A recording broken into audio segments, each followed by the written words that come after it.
askerle iş tutanın, yapanın düğününü öyle kana bularız işte. Bir kuzu çevrin hele. Bizi affet çekelim.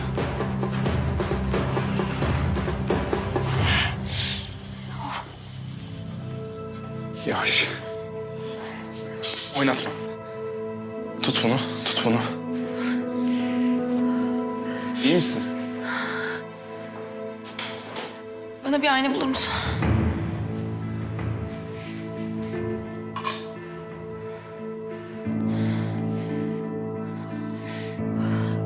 Üstümü çıkarır mısın? Ne? Üstümdekini çıkar. Çabuk. Sadece sağ kolunu kaldır. Yavaş, yavaş. Bunu oynatma, diğer kolunu oynatma.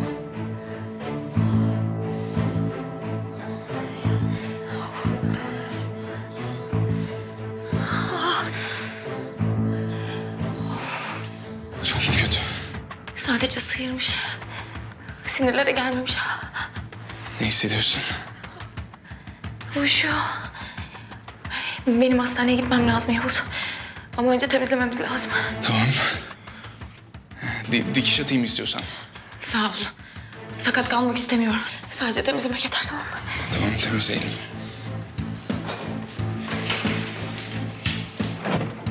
Hangisini istiyorsun? Soldaki.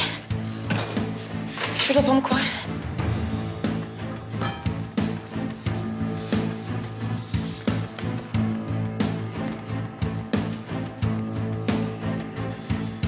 Canın acımasın. O kadar insanın öldüğünü gördüm. Dayanırım herhalde.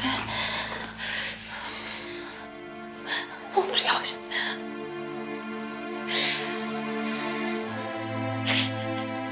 Çok mu acıyor? Evet. Tamam, az kaldı, dur.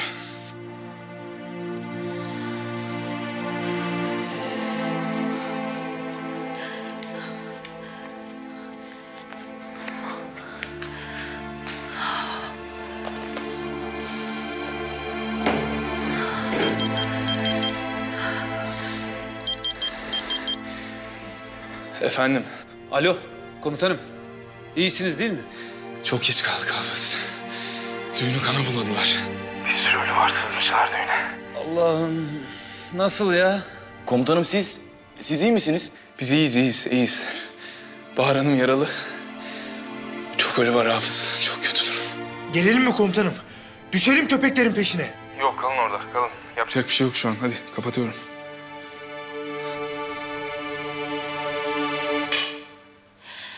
Yavuz, hadi gitmemiz lazım. Saçmalama, sen kal burada. Hastaneye gidene kadar yat şuraya. Oradaki insanlara yardım edebiliriz. Çabuk, oradaki insanlara yardım edebiliriz Yavuz. Tamam, dur üstüne bir şey verelim.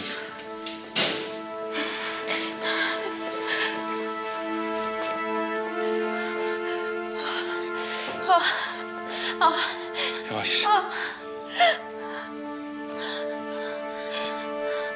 Yavuz. Niye yapıyorlar bunu?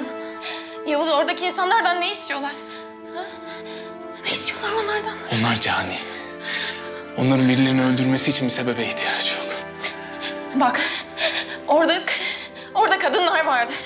Orada çocuklar vardı, orada kadınlar vardı. Gözlerini kırpmadan hepsini teker teker öldürdüler. Bak, ben hepsini gördüm.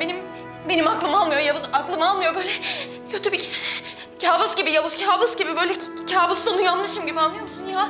Bu öfke niye, bu kin niye, bu kin niye, bu nefret niye Yavuz, ben anlamıyorum. Bana bak. Bak bana. Kabus daha yeni başlıyor. Burada kaldığın sürece onlardan çok göreceksin. Sakın alışma, tamam mı? Ne olur alışma, tamam mı?